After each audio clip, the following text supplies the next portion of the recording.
Good evening, viewers, and welcome to me and my mental health, the program that empowers you to prioritize your mental health by exploring its connection with the physical, the social, and the spiritual well-being. Of course, we started the discussion last week in its maiden edition.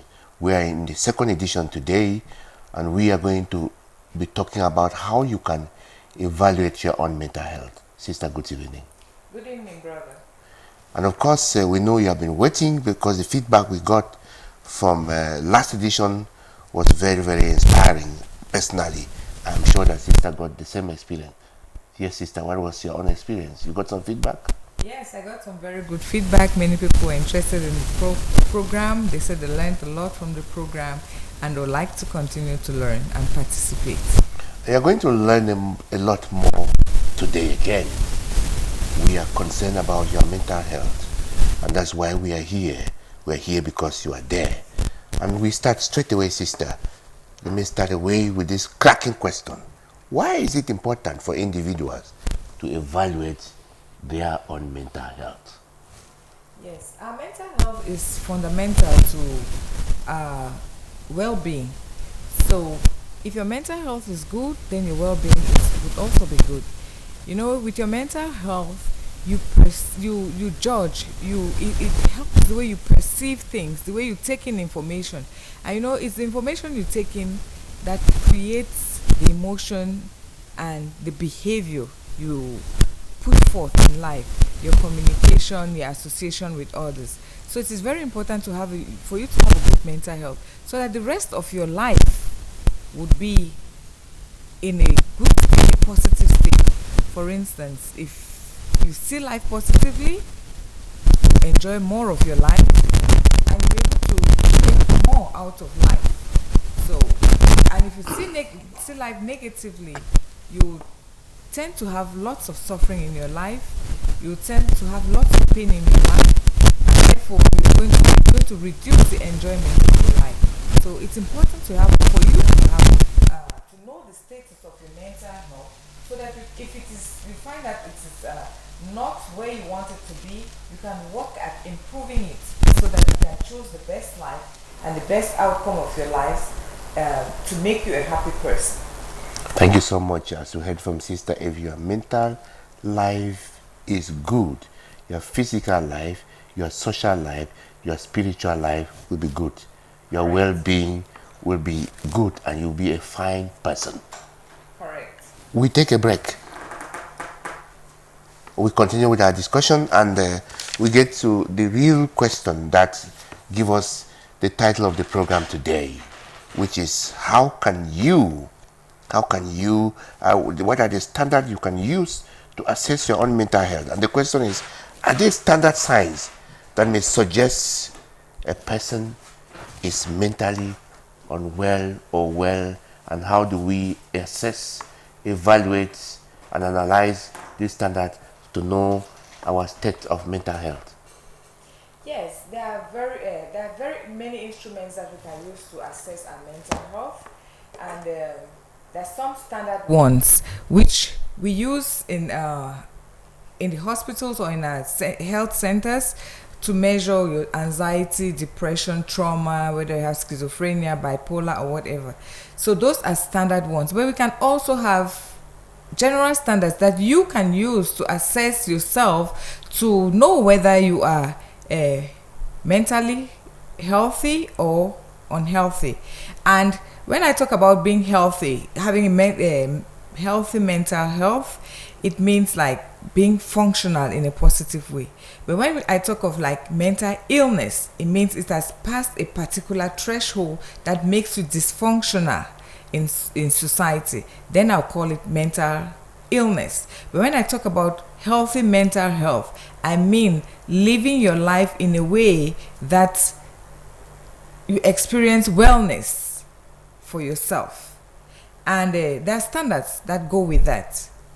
For instance, if you want to, I told you last week that there are 4 aspects when we talk about our mental health: our perception, our feelings, our social relationships, and our functionality. So if you want to assess your mental health, it's important for you to assess these various aspects. For instance, your perception. How do you see life? How do you interpret life? Do you interpret your life positively? Do you interpret things in life positively or more negatively? If you interpret life more positively, then you have you can say you have a good mental health in that aspect. And if your life, you tend to interpret things negatively, it would lead to negative emotions and negative behaviors. And you can say to yourself that in that sense, you are not mentally healthy. Because when you interpret life negatively, you spiral down into negativity. And our perception, the way we interpret life, the way we interpret things is like the doorway to our mental health. Because when you interpret things positively, you have a positive health life. Now, let me give you an example. For instance, a child who fails their exams. They may decide to say that blame the teacher for not teaching well, for not grading them well, and blame their parents for not providing, what they need. And when you start blaming people and you look at it negatively, that it is they who have caused it, so then the child might spiral down, because in one way now they start feeling uninterested in the subject in school. And when they feel uninterested in the subject, they may fail even woefully in that subject. And when they keep failing in that subject, then they may drop out of school. And when they drop out of school, then their life expectations, or what they expect to, their functionality or their revenue, may also drop. And at the end of the day, they may feel out of place when they look at their friends who have achieved more in life. Then they may feel out of place. They have low self-esteem and low self-worth. They may become depressed and so on. So they spiral down. Whereas if the same child who may have failed their exam looked at it differently and said, oh, maybe I didn't study enough, maybe I need to put in more effort to be able to do better, and this child decides to work harder, copy their notes, attend classes, ask questions, they may do better in life, and then they will achieve more, and they'll feel happier with themselves and feel included in the society. So you can see that the perception, the way the child looked at their failure, affected them in two different ways. The one who looked at it and blamed others, looked at it negatively and blamed their parents, blamed their teachers, spiraled down and eventually could become depressed. Whereas somebody who looked at it positively could work harder, pass their exams, and achieve a more positive life. What about the situation where, the reality outside there is actually negative, and then the child perceive reality as it is, negative reality, and then positive reality? Or are you saying that whether reality outside there is negative or positive, it is determined by the way you will look at it? Yes. Looking at it, I've said perception. Whenever anything happens, the way you perceive it affects you differently. And the way you're going to perceive something in life depends on many other things. It depends on your background. It depends on the way you grew up. If you grew up in an environment where things were looked at negatively, you may tend to be negatively impacted and you interpret things negatively. And if you grew in an environment where things were interpreted positively, you may tend to interpret things more positively and it will impact your life positively. Yes, when reality shows up, there are many things that go with it. There are things about reality that are within your control, and there are things about reality that are out of your control that you cannot change. And so if you spend your energy trying to change things which you cannot change, then you will go nowhere. I'll give you an example. You said that if reality is negative and harsh, what do you do? I'll give you an example of, maybe you want to go to the market and it is raining heavily outside. What do you do? Maybe you're going to take an umbrella, put on your rain boots, put on a raincoat, maybe have a pullover as well to protect you from the rain and the cold. But take another scenario where it is sunny outside. It's 90 degrees. How would you dress if you have to go to the market? You probably dress lightly. You may wear a sun cap. You may have an umbrella. But you wear something that is light because it is hot. So now look at this. You cannot change the weather. Whether it is raining or it is sunny, it is out of your control to change it. So what you can do when something is out of your control is you adapt yourself and protect yourself so that the weather does not harm you. When it is raining, you put on your raincoat and your rain boots, you are armed for it. So the weather has not changed, but you have changed your attitude towards the weather. When it is sunny, you dress lightly, you wear a sun cap, you have changed your attitude towards the weather. The weather has not changed. So when reality shows up and reality is harsh, then you have to adapt yourself such that that reality does not harm you. For instance, you cannot change people. You cannot change what somebody thinks of you. You cannot change how somebody is going to behave towards you. It is only that person who can decide to change how they'll behave towards you or change their attitude towards you. So what you can do is you can protect yourself such that whatever way that person behaves does not harm you. So you have to put on your own armor, you have to change your attitude, you have to adapt your attitude and make choices that would protect you. Because you cannot change, there are certain things you cannot change. You cannot change people's attitude. You cannot change what people think of you. You cannot change what has passed. You cannot change things like the pandemic. You just accept them, but you can change the way you look at it, the way you face it, the way your attitude towards it would improve or help you not to get hurt by the situation. What about the situation where you get out, you just say people are they're disrespecting you, you go and warn them, you push to stop it. Can you not change them because you have warned them and then they see you, they're afraid they will have to respect you? Have you not changed the situation that way? Well, I don't know whether if you say you want people not to for them to respect you. I think you earn respect. You don't want people, you don't force people to respect you. If you respect yourself in a particular way, people will respect you. Now you're talking about being a bully and aggressive towards people. So that is another aspect of life. In life, different people try to control. We all try to control people in different ways. So now you say that people don't respect you and you go out and you bully them. It means that you're using anger, raising your voice at people to control them to do things that you want them to do. That cannot last for too long. And that is just one way that people control people. But people tend to control people in different ways. And we all have subtle ways that we try to control situations and control people. Some people will control people by being silent. You are angry with me, you don't talk to me. Or you just keep silent, a thunderous silence. That silence speaks to me and makes me to say that either I have to change my attitude or I have to reflect on what has happened. Some people control others by crying. They do something and when you want to talk to them, they start crying. And when you see tears, many people don't like to see tears. So when they see tears, they say, oh no, leave it. The person is not guilty or whatever. So we all have different ways of controlling each other. Children use tears, and cry to control their parents. When the child starts crying, the parent carries the child, and therefore you're now all around that child. So we all have subtle ways that we use to control. So like you said, you can go bully people to control them, but you cannot control them forever. They may respect you for that moment, but if interiorly they don't have respect for you, they'll still show it in another way that they don't respect you. What about the child who comes from school and say the classmates are bullying him and the parents go to school to caution those children, and then from that moment they stop bullying the child? Are you saying that will not last for long?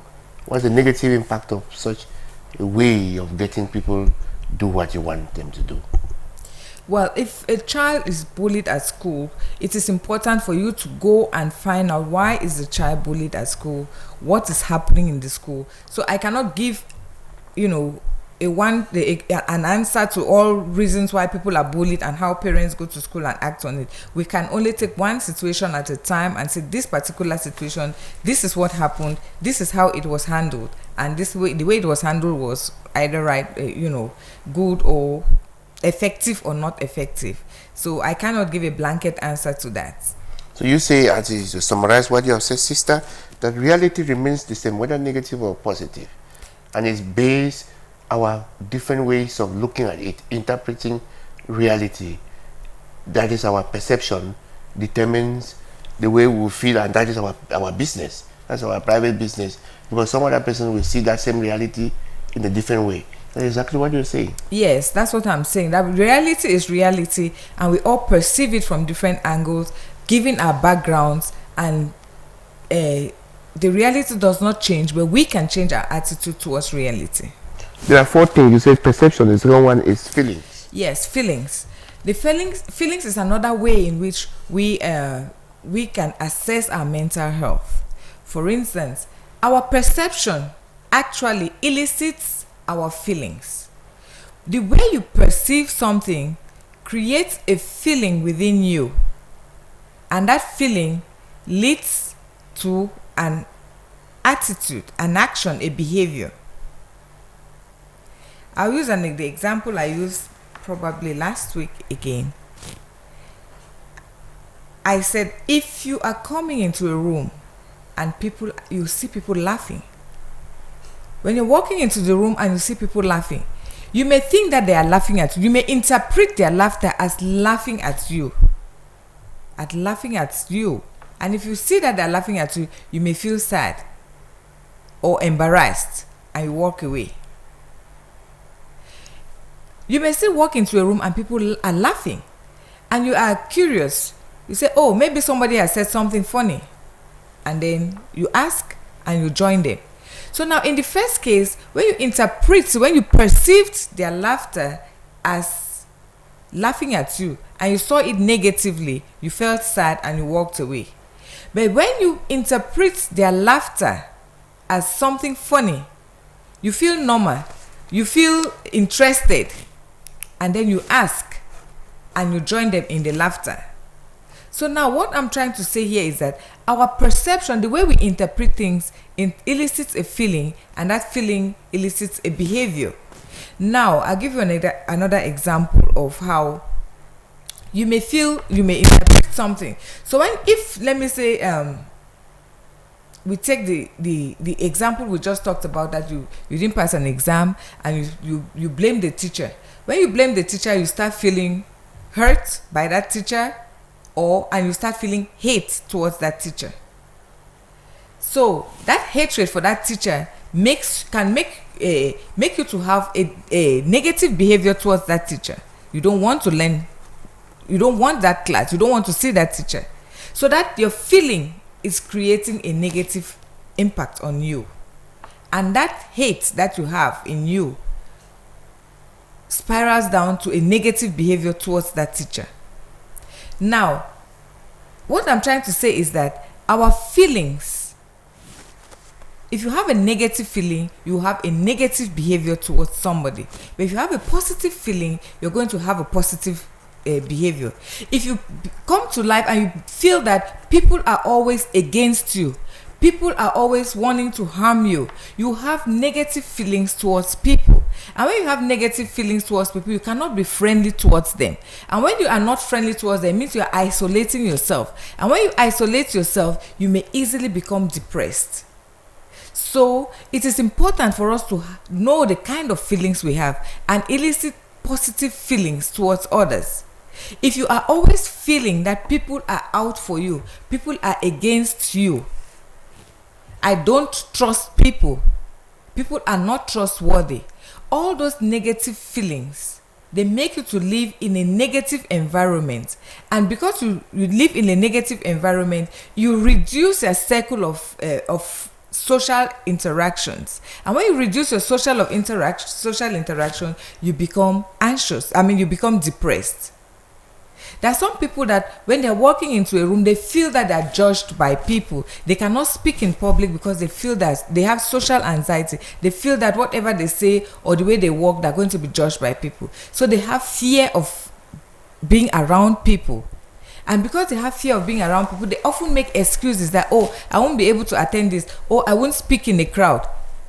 And then they don't speak in the crowd. They don't speak out what they are thinking about, even though they may have some good ideas, but they feel they're going to be socially judged and scrutinized. So you don't say your ideas. And when you don't say your ideas, other people say their ideas, and then their ideas are taken up. Then you start feeling back, oh, they don't take my ideas. I am less than, I'm inadequate. So when you say that, so that is how, when we interpret things negatively, we have negative emotions, and those negative emotions have negative effects on our social interactions, and those negative effects affect our functioning. Thank you very much, sister. When should one really start assessing and evaluating and analyzing his or her perception, feelings, social relations, and the way of performance? When should one start looking at this critically? When should one start looking at this critically? I don't know, all the time. You need to evaluate from whenever you are conscious of it. If you just notice that, for instance, if your social relationships, which is one aspect of our mental health that we need to assess, we can assess our social relationships. You have to ask yourself, how am I with people? Do I have friends? Do I feel at ease when I'm with people? Do I feel that people are always judging me? Do I feel people are against me? If you feel that people are always against you, you feel that people are at you, you feel uncomfortable when you're in a company of others, you should ask yourself, is my mental health in a good place? If you always feel like you have to blame other people, everybody is wrong and you are right, there's something not okay. It's time for you to assess your social health, your social relationship. Ask yourself, do I have friends? Can I maintain friendships over time? If you don't have friends and you cannot even if you have friends and you cannot maintain your relationships, you have to ask yourself, why is it that I'm not able to maintain relationships? There must be a problem somewhere. You are meeting only bad people. Well, if you think that everybody is bad and you are the only good person, there's a problem. Because it means you have to examine yourself. Is it they who are bad, or is it you who is having a problem that makes you to see people as bad? Because the way we see people, it's not really about the people most often. It's about us.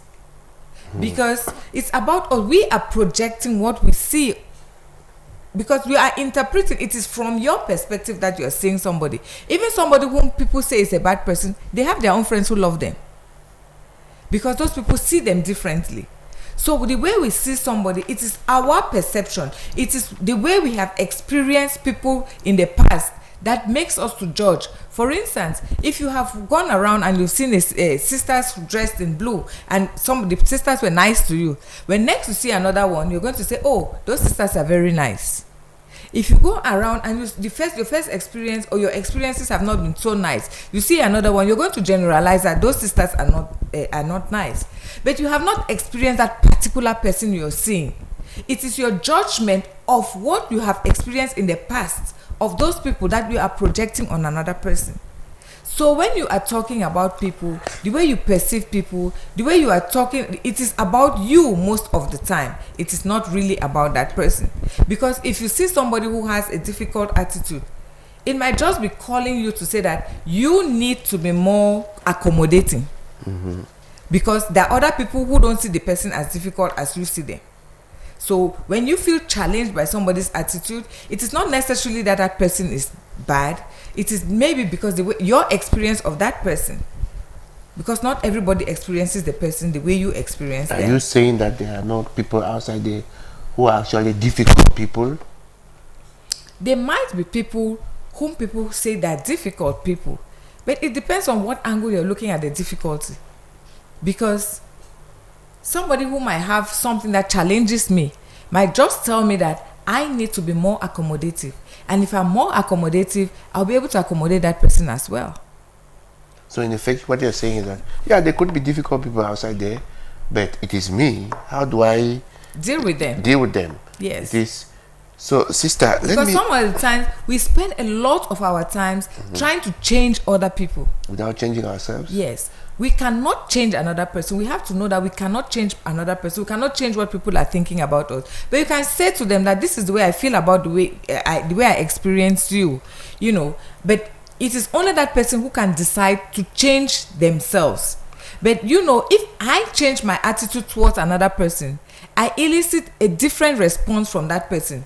If maybe somebody is difficult, I consider that somebody is difficult, and I decide to be difficult towards that person also, we are going to have a Negative. yes. There But will be if you conflict are of values. attitude, we call it ping pong. We play like a table tennis. I give you a bad and you give me a bad. But if you are, like, for instance, you are difficult, and I decide to be nice to you, I'm going to elicit some niceness to come out of You you. may convert the person. Yes, you would cause a change, because the vibes you send out, people pick it up. We call it neuroception. You send out and nerves and nervous system sends out information to other people, and people pick up those information and they Send it respond back to it. to us. They send it back You to us. send positive They send- energy, they will send it back to you. Most people send back positive. Sister, why is it difficult for when people preside over their own cases, they will always win? Now, to evaluate, to assess, evaluate, analyze yourself, people always say, "Ah, you see, me, I'm like this, I'm a very good person," and they will always find themselves, on the positive side. Why is it so difficult? Because everybody has a bias. So you have a bias towards yourself, and so you have a bias of seeing the good things in yourself, and that is that is what human nature brings it. That we all have biases, and then so you judge yourself in a positive bias, and so you see the good things in yourself, which is also good, because if you are seeing only negative things in yourself, you are also going to you can harm yourself much easily than that. But the point is that the way you see yourself, you have to ask yourself, am I seeing myself in am I seeing myself in what reality, what measures am I using to pass this judgment on myself with respect to others? Because first of all, when you're judging things, you're looking at it from your perspective, and so from your perspective, you are saying what you are seeing and what you know of yourself. Very often when we live with, and you're judging the person from what you know, because when you come, let me say we have 5 people in a community, and we are maybe looking at maybe an orange. Everybody is going to look at that orange from their perspective, from their own experience of what an orange does. Somebody might see an orange and their first experience was that it was sour, so they don't like it. Another person may see it that in that place it's a delicacy. In another place, maybe they use it only for decorations. So people are all looking at things from their perspectives.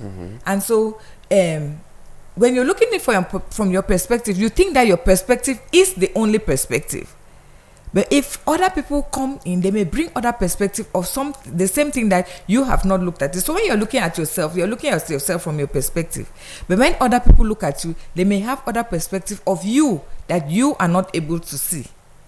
So a mature person should be able to look at the thing from his or her perspective, but also be charitable to allow other people to see it from their own perspective. Yes, you have to. There is some part of you that you see, and there's some parts of you that you do not see, and there's some parts of you that will be mirrored by other people.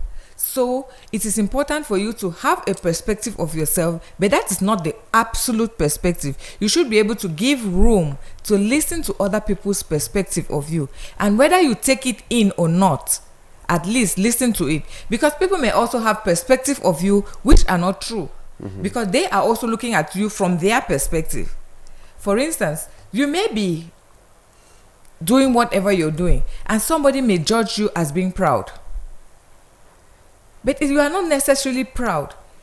It is just because they are judging you from that from their perspective. And an incident that it's what you may be doing might just be what is common in your own community, the way you grew up. Before another person, what you're doing or your attitude seems to be pride for them.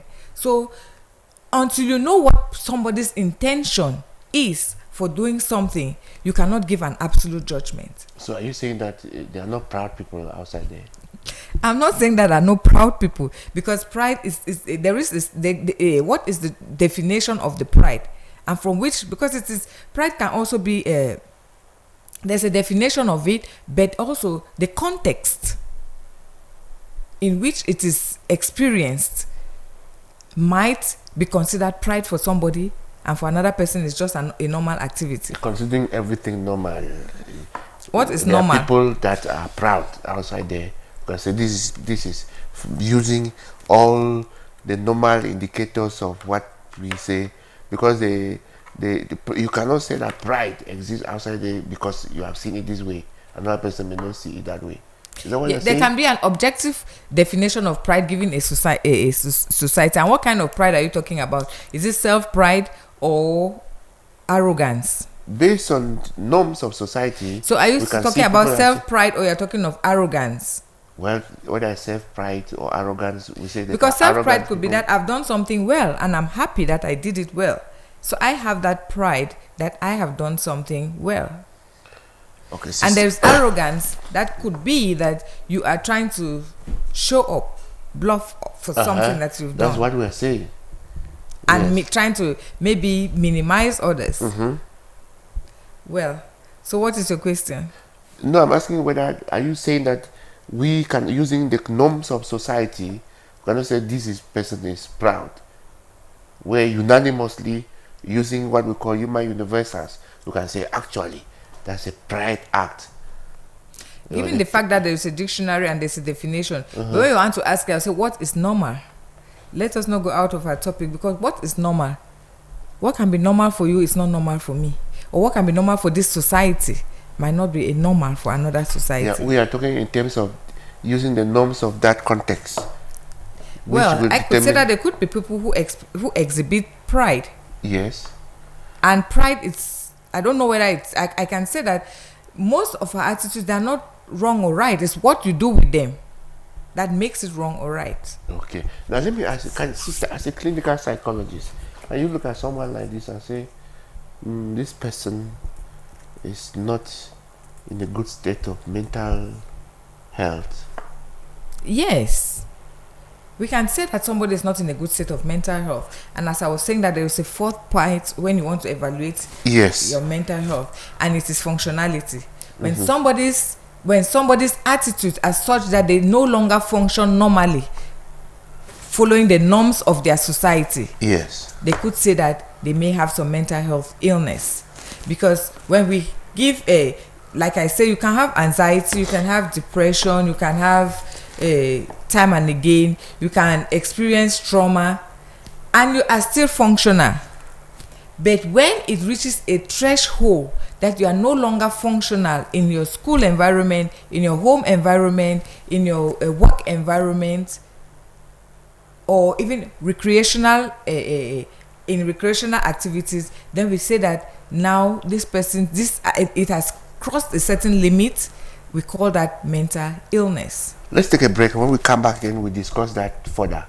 Yeah, let's take a break.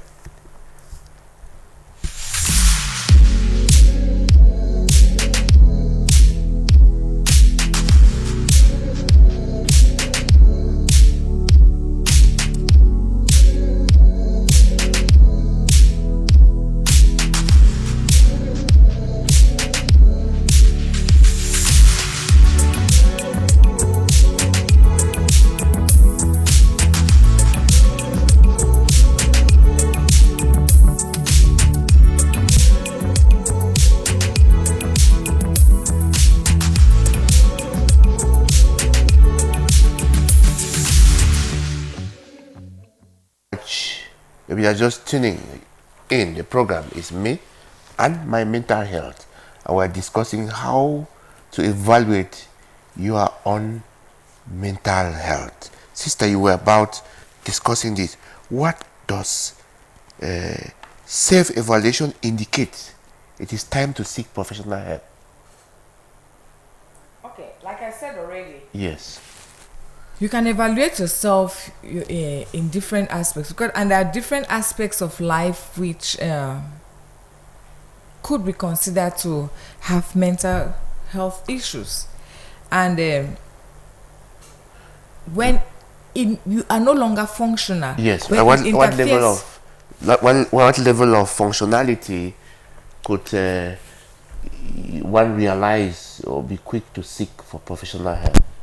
okay, it could be for anything. For instance, if you're anxious, for instance, if you are an anxious person, and there's so many kinds of anxiety.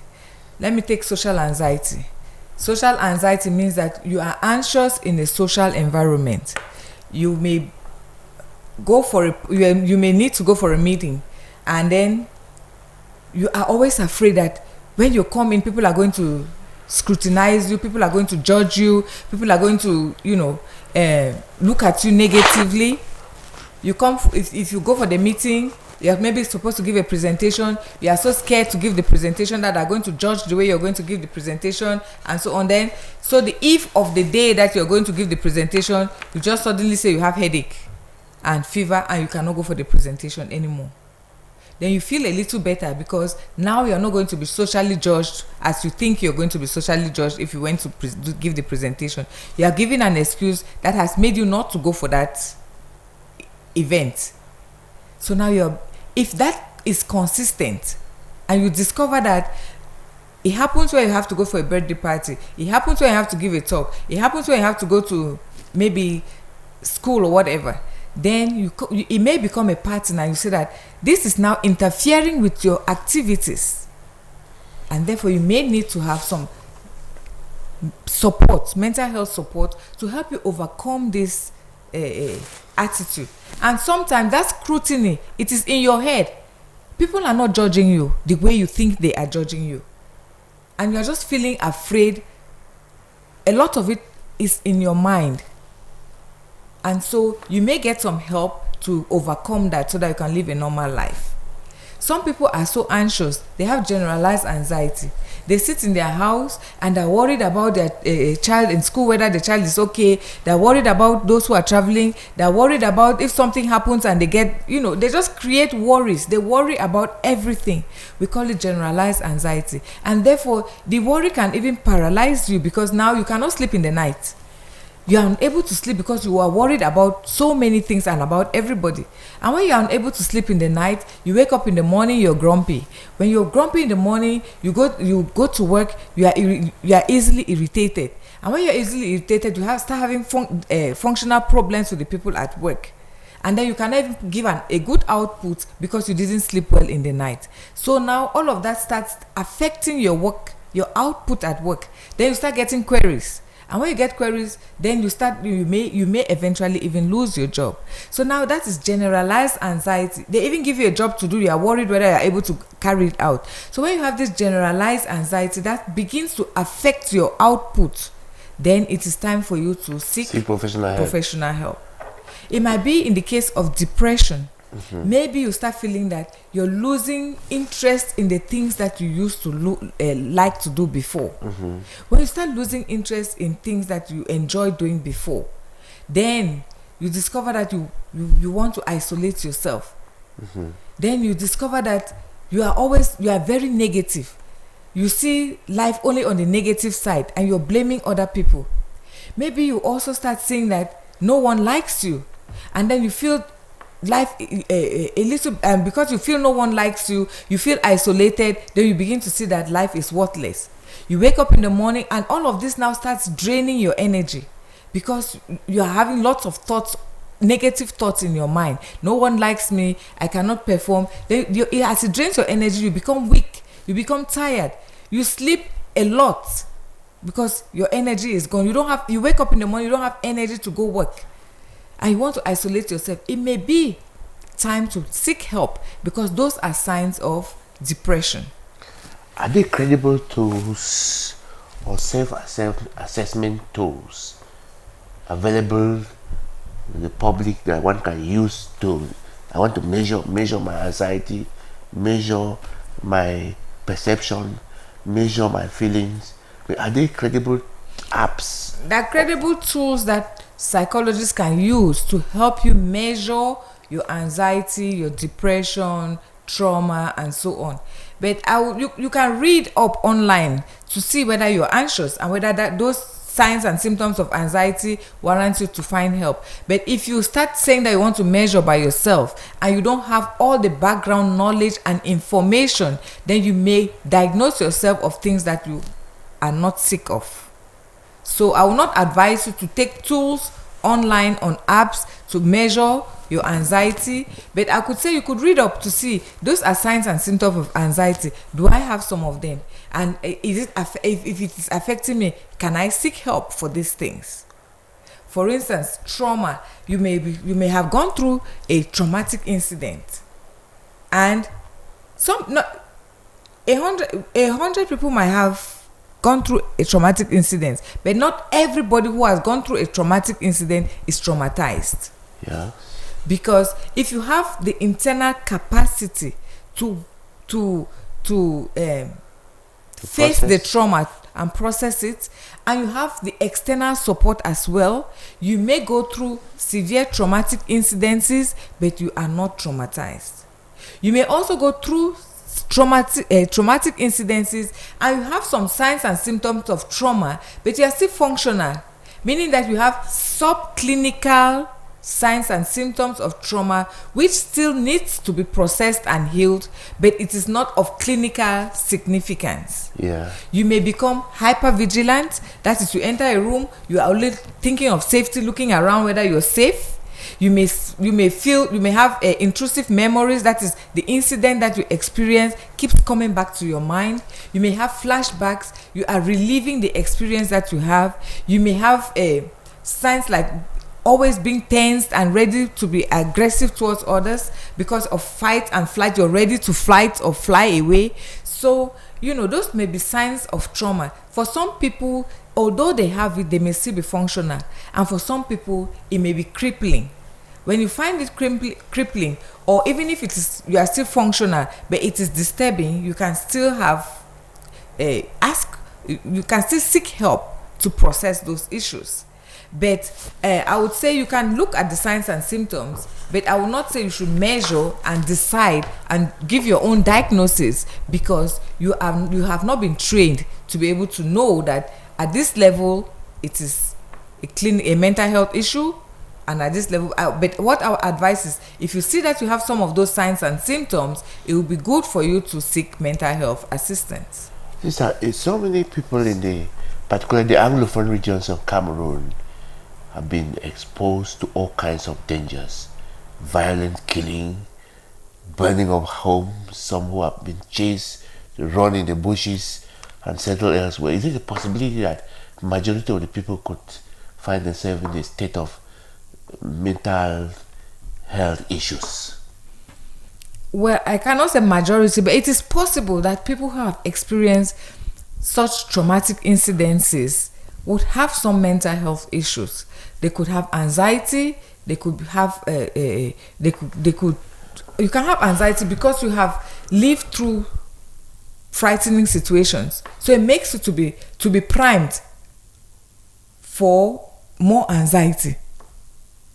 You have lived through gunshots and violent issues, and you are living in a toxic environment. When you are living in a toxic environment, which is unhealthy mentally, meaning that you are living in a state of fear all the time, you don't know what is going to happen next. It is not good for your system, because when you are living in a state of fear all the time, your muscles are tensed. You may tend to eventually even develop things like physical symptoms like high blood pressure.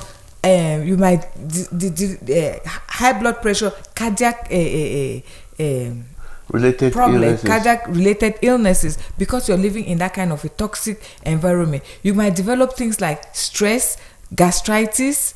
You may you may have insomnia. You're not able to sleep, and all those things affect you, affect your work, affect your relationships. Imagine that you're always tense.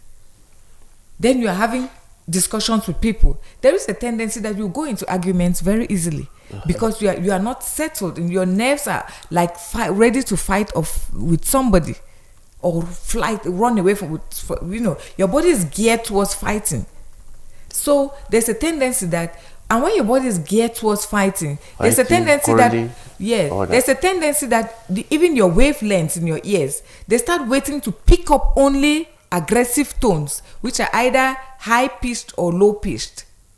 And even your wavelengths for your eyes, they see more aggressive things. So there's a tendency that when you are in that state, you may become more aggressive. And there's a tendency that you'll be more quarrelsome, you may be more ready to have, and so you may tend to have more problems with people than usual. So living in toxic environments of such, like which have been created by this war, can lead people to be much more aggressive, and they lead people to thinking much more negatively, because before now, people were not suspicious of each other as they are of each other right now. Now you want to talk to somebody, people are suspicious. Why are they asking this question?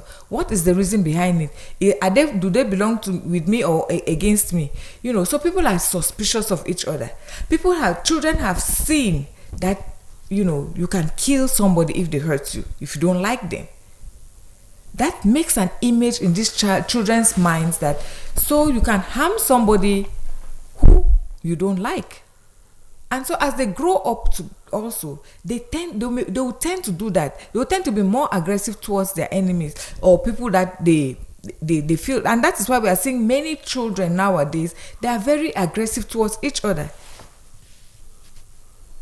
Years back, that was not the case. Yeah, years back it was it was not the case. It was not common. So there's so much drug use right now.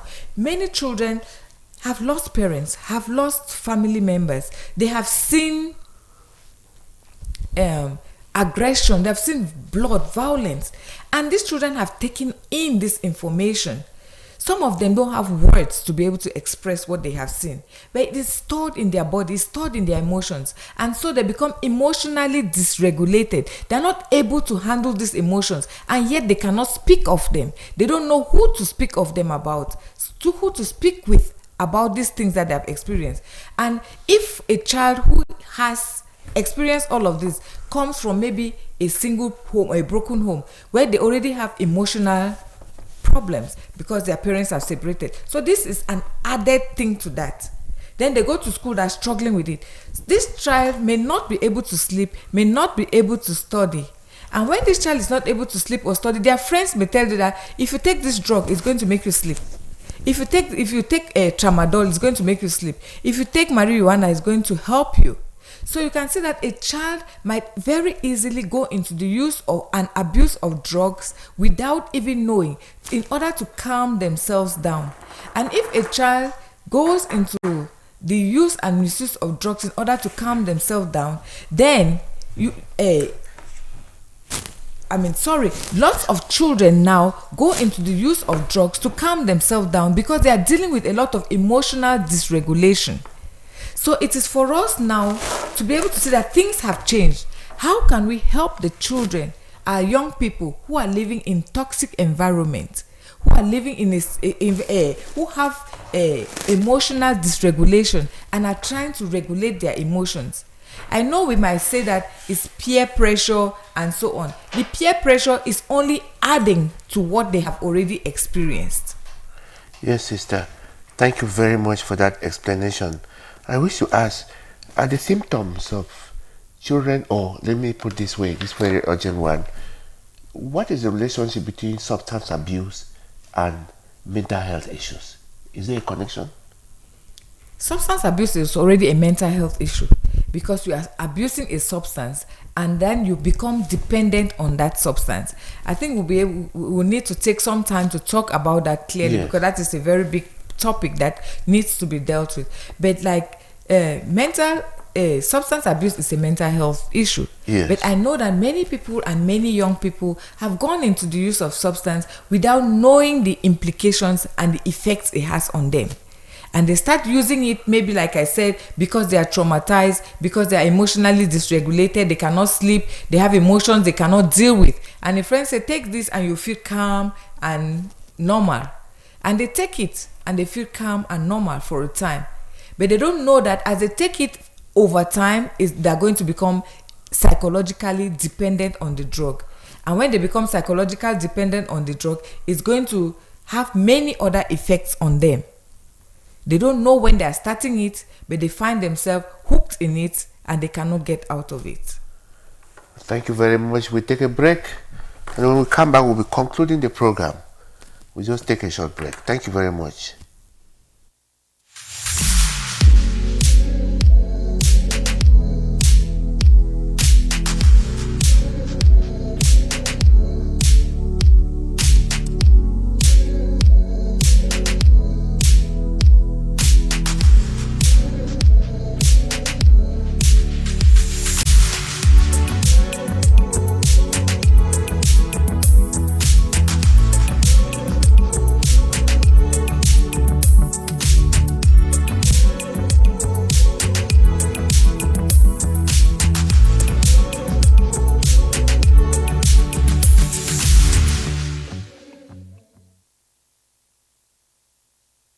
Messages here from our viewers. One here, he has not given a name, he say, very interesting program. Thanks so much for the explanation. This is so touching. I am facing great mental health challenge. I wish to meet you, sister. I am a surgeon. I am a surgeon for writing from BIM in Boya. This one here say, congratulations for the beautiful program. I hope to keep on. This one here says, dear sister, thanks so much for your delivery. So professional. Your delivery was not only clear and well structured, but also deeply relatable. I truly appreciate how explicit and honest you were in breaking down such an important subject that many often shy away from discussing. Your words reminded me how essential it is to pause and genuinely reflect on our emotional and psychological well-being. Now she asks these questions. How often should one perform a self-evaluation of their mental health? You take note. What are some early signs that indicate we may need to seek professional help? I think sister answered that question. Can cultural or societal pressure affect the way we assess our mental health? What simple daily practices do you recommend to maintain good mental hygiene? This is from Regina Wamecha from Yaoundé. I think if you were listening, kindly sister, answer those questions. Yes. Is there, you can throw more light on any of the questions. Okay, so thank you for your interest in the program. So I'll just say one of few things that you can do to keep mental hygiene. I think the first thing is to sleep well. Have enough sleep, because when you have enough sleep, you rest your brain, and when you rest your brain well, then you wake up fresh, and when you are fresh, you can approach people more positively. Eat well, eat a balanced diet. Don't overeat. Don't eat late in the evening. Eat around 5, 6 o'clock so that your body can digest the food, and then when you go to bed, you sleep well and you're able to rest well. Exercise regularly. When you exercise regularly, when you have tension within you and you exercise regularly, sometimes the tension gets out of you, because if you have anger, you have stress, you go play, you go do exercises, you are going, as in science we say, energy is transformed from one to the other form. So you release the energy, and when you release this energy, you feel better. And when you exercise, your body releases what we call opium, dopamine. That is a gratification, gratifying chemicals in your brain that make you feel happy. So when you do exercises, it goes to your pleasure center and it gives you a reward that makes you feel better about yourself. Now, also, it's important for you to have good and healthy friends. People you can talk to and share with them what your day was like.